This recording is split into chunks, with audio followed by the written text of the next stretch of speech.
Welcome back to Advocacy Alchemy with Professor Ross. We have a good one tonight, guys. Behind tinted windows, the sovereign citizen standoff. Alright, this happened in Fort Lauderdale, Florida.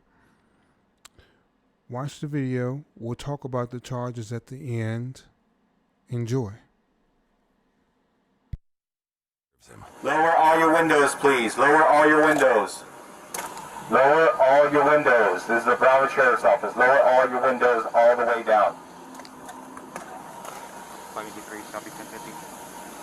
What is this? Just put Belleville Park. We're at Belleville Park. I don't have an exact address on a green Ford four-door.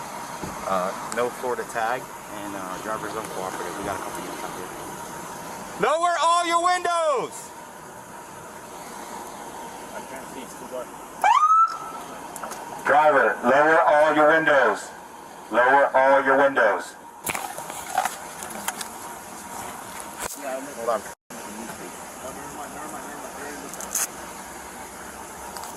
You have the window breaker? Yep. We got a shield? Do you have a shield? Yeah, no, I don't have a shield. We need a shield.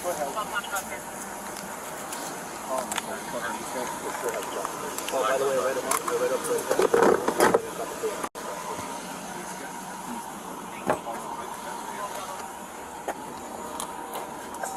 Driver, this is the Broward Sheriff's Office.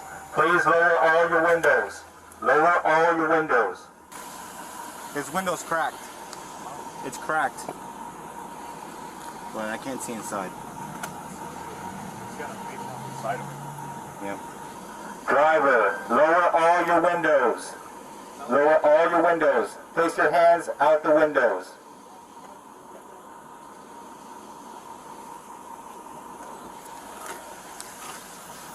Put your hands out the window. Both hands. Both hands. Keep both hands out the window. No, not without his hands. Put your hands out the window so we can approach and talk to you.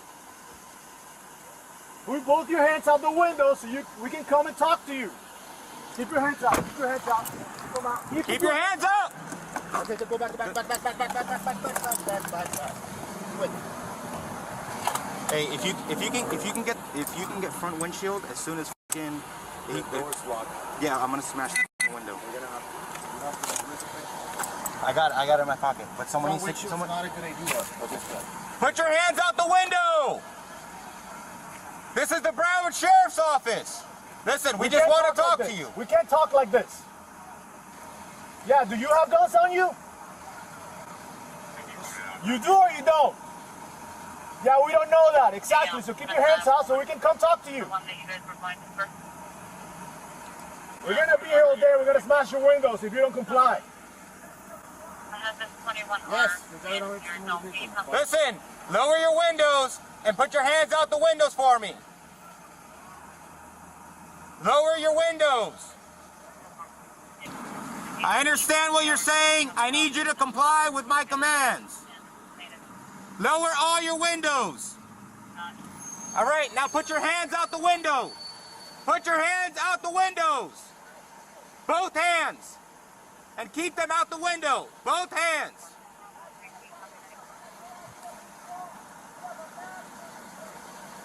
This is the Broward Sheriff's Office.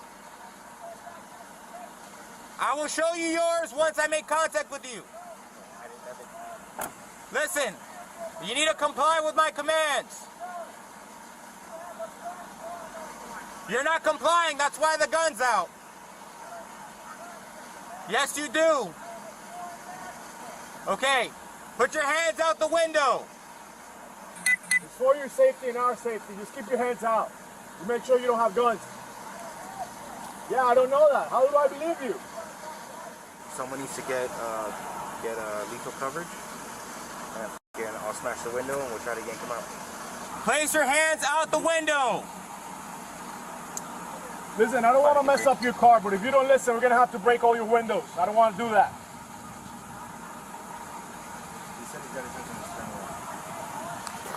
Hey, wait. Lucy can get an eye. Lucy! Hey, verify his hands are on the steering wheel.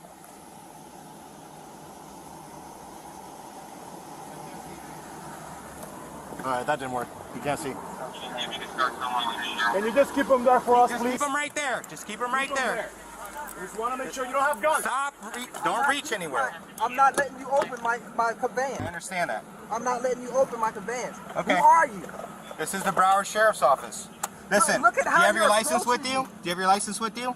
I'm a foreign national. Are you? He was not. Okay, are you able to unlock your door for me, please? I'm not unlocking my door. Is this your I fear information? For my life. Look at, and you are being recorded. Okay. I fear for my life. Okay. I fear for my life right now. The law is on my conveyance. Okay. You're being stopped because your tag is not a valid Florida license plate. I'm not or any operating in license plate. commerce. I'm a foreign national. I gave you my identification. Your name's not in it. I gave you my identification. You want my information?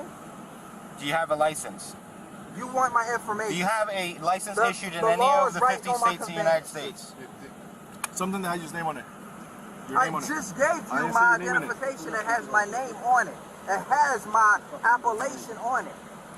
There's no naming here. It's the one I just gave you, man. Listen, you need to unlock this door. We're going to break this window. You need to unlock this door or we're going to break I'm this giving window. you my information. I'm going to tell you one more time. None of that information is valid. You're violating international I'm law going to tell right you now. one more You're time. violating I'm international telling law, you, man. this is the last time I'm going to tell you. You're Unlock violating the door or we're going to break the window. Break the window. You're violating international law. Break the window. Listen, unlock the door. This is your last chance. This is your last chance to unlock the door. I'm giving you my I know. information. I man. understand. Listen, we need a license or some sort of state I'm ID. not operating in commerce Okay. to give you a license. I'm not operating in commerce. Okay, do you have a driver's passport? license is for commercial activity. Do you have a passport? I don't have a passport. I have an international identification I just gave you. Issued under who? The 1508 states that that's a lawful identification document. The 1508 states that that's a lawful identification document. All right. One more chance. I don't want to break your window.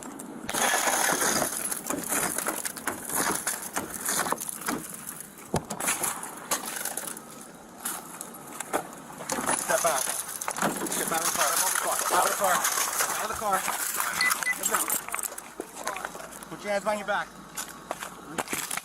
Yo, yeah. Your other hand. Your other hand. Give us your other hand.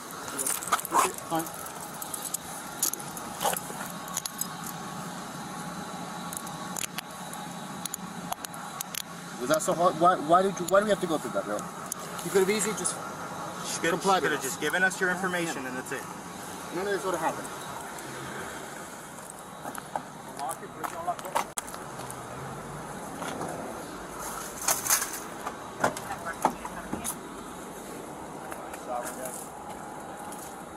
Smells like 57 in the car. A what? Smells like weed in the car, and he's got a badge hanging there. I don't know what that is.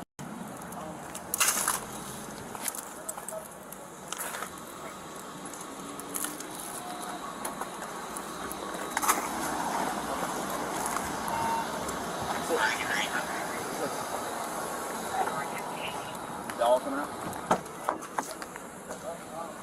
Why?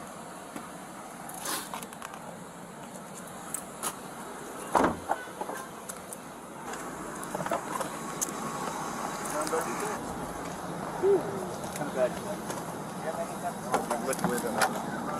You said badge? Yeah, it's bad. Where? Let me see. That's a deputy badge. Yeah, that's what I was saying. It looks like one of those one your badge. Yeah, he's a U.S. citizen. I found him. And even if he's not, he's still gotta follow the rules. Yeah. Weird how that works. Hey, Monday, just go ahead and kill it just in case the engine starts getting a problem. Yeah. Where'd that badge go? Still there. Number attention, 12 Bravo 2. Can you copy on the signal 35 delayed attention to 11? I'm on both. Great seal. Signal 38. But he uses American money. He plays the lottery. Laptops here? Like ours? Okay, so how'd you all feel about that video? I will say that I have recently read a really good sort of guide on sovereign citizens. Not very long. It's called I Do Not Consent by Gene Fins. I have since been in contact with the author, and I think I'm going to give away some of his books. What we'll do is for every 500 views, up to about 2,500 views on this video, I'll give away one copy of his book.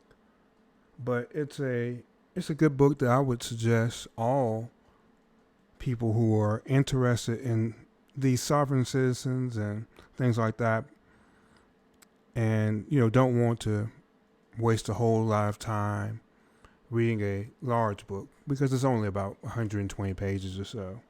But it's more of a quick reference guide.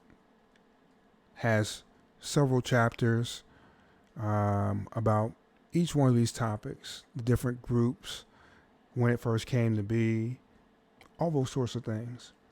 A couple things here, just for this video that are interesting that I picked up. I just read this book like 2 days ago, so it's really fresh. The distinction between driving and traveling. All right. Now, you always have sovereign citizens that try to argue that there's a fundamental difference between driving and traveling. All right. They claim that that driving is regulated, a sort of commercial activity, while traveling is an inherent natural right that everyone has. Here we see some of that with, all the papers that he was trying to hand the officers. A thing that Mr. Fins talked about in his book that was interesting was how many of these tactics are simply to confound and confuse the police officers that are trying to interact with the person. All right. Second big thing, I do not consent. Even as the title of the book, but, just that term as a rejection of authority. All right, this is a very common phrase that you always hear sovereign citizens talk about. I do not consent to this or that. This represents a denial of governmental jurisdiction and the belief that laws are only enforceable if they've agreed to those laws. Always trying to get people to say under what authority they're operating under and things of that nature.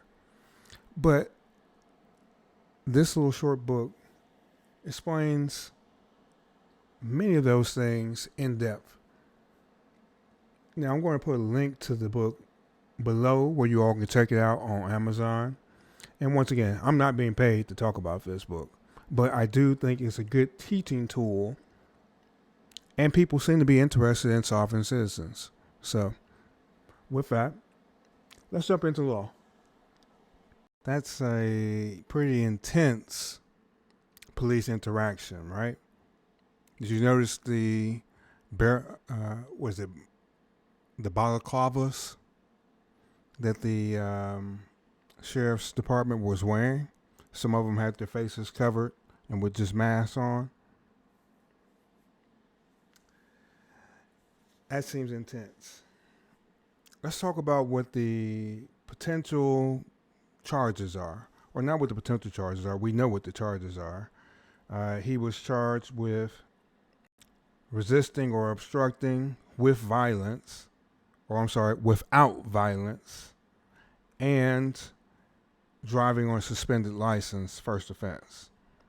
Let's talk about those two, and let's talk about, do we believe there was probable cause in this situation? Okay, let's start off with the Florida law for resisting without violence. All right, we had the original search, and it pulled back in Florida. Resisting an officer without violence is defined under Section 843.02 of the Florida statutes.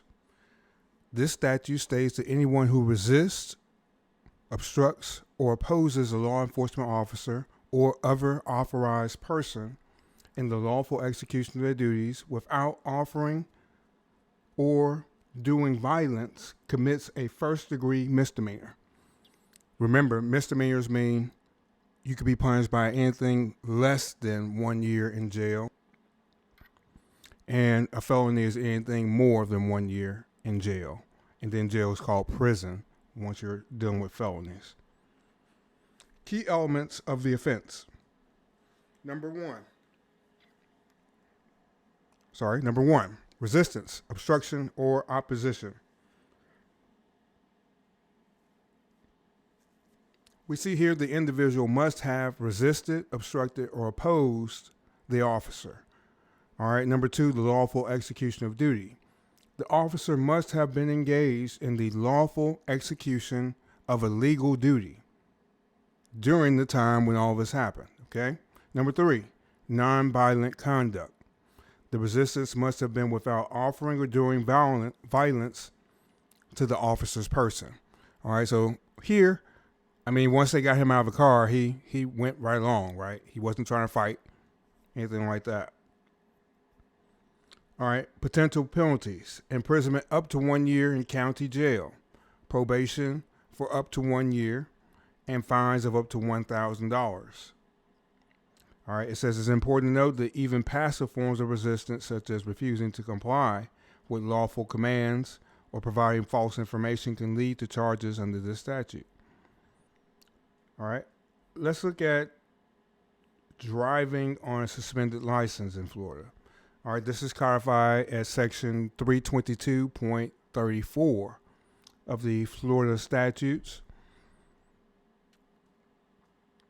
It says the severity of the offense and the corresponding penalties depend on the driver's awareness of their suspension and prior offenses, okay?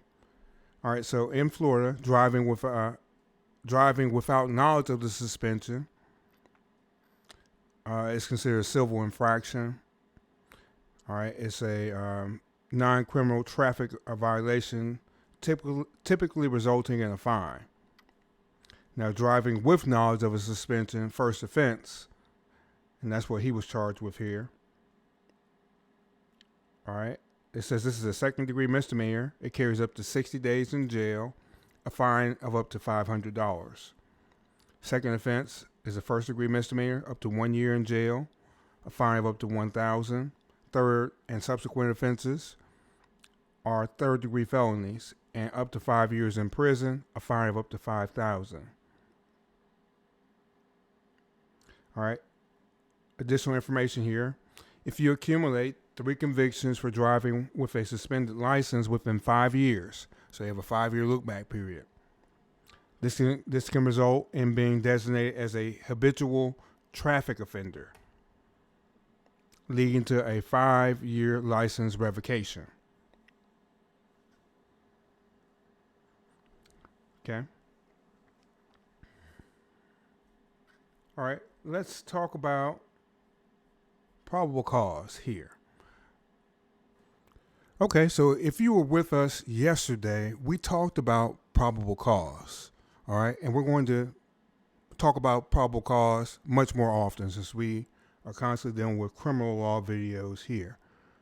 Probable cause, if you were not here yesterday, is one of the foundational principles in criminal law. All right, it has a very defined nexus with the Fourth Amendment, which is freedom from unreasonable searches and seizures without probable cause and a signed warrant. Okay. So it's crucial when you're talking about police activity and police enforcement. Probable cause. All right. Do you believe that there was probable cause here for the man to be arrested? All right. Let's take a look at a couple of things here. Okay. His window's cracked. It's cracked. But I can't see inside. Okay. Notice that there's no license plate here at the back. All right. That's a reason that a person can be stopped almost anywhere, not having a proper license plate back there. Notice how dark these windows are. You can't see anything on the inside. That's probably going to be a reason to stop a person to check into what they're doing. So, all those things combined, I think the police had probable cause to stop, find out more information, and based on what they found, an arrest. All right. Now, he was arrested based on resisting arrest or obstructing the administration of laws. Basically, they had to waste so much time on his incident. No one was harmed, but they had to break his window. They had to, have all these extra officers there. He basically wasted a lot of time. Secondly, he was driving on a suspended license, so that also can be an arrestable offense. So yes, they had probable cause. Before I let you go, let's talk about remember I gave a triangle. I was going to say the paradigm, but there's more than three when you're talking about different levels of burden of proof and things of that nature. All right. Now you have mere suspicion. That's the lowest. All right. That's when people generalize and have stereotypes and things of that nature. Right above that, a little bit more focused, is reasonable suspicion. So that's more than just a mere suspicion. Beyond that, you have probable cause to believe that there's criminal activity afoot. All right. Above that, you have beyond a reasonable doubt. Okay. And that's the highest. Now, I gave it some numbers before, but, when you're talking about just mere suspicion, that's probably 10%. A reasonable suspicion, we say maybe 25% or so. Preponderance of the evidence, we didn't talk about that, but that's more on the civil side. It comes up sometime in criminal law, too. That's about 50%. All right. When you're talking about beyond a reasonable doubt, you're talking about something around 95%. Okay. So very, very sure and certain that something happened the way that it's being portrayed. Probable cause is not the highest in the world. Okay. Probable cause is really just beyond a belief. It's having a couple of things line up, a couple pieces of evidence. All right. Is not surefire. It's maybe around 35%, 30%, maybe 40%, but it's not to a preponderance of the evidence. Okay. All right. So with that, we'll discuss those more as we go. With that, this has been another video from Advocacy Alchemy with Professor Ross. If you guys enjoyed the video, leave a comment below, like, and subscribe to the channel. I'll see you on the next lecture tomorrow. Have a good day.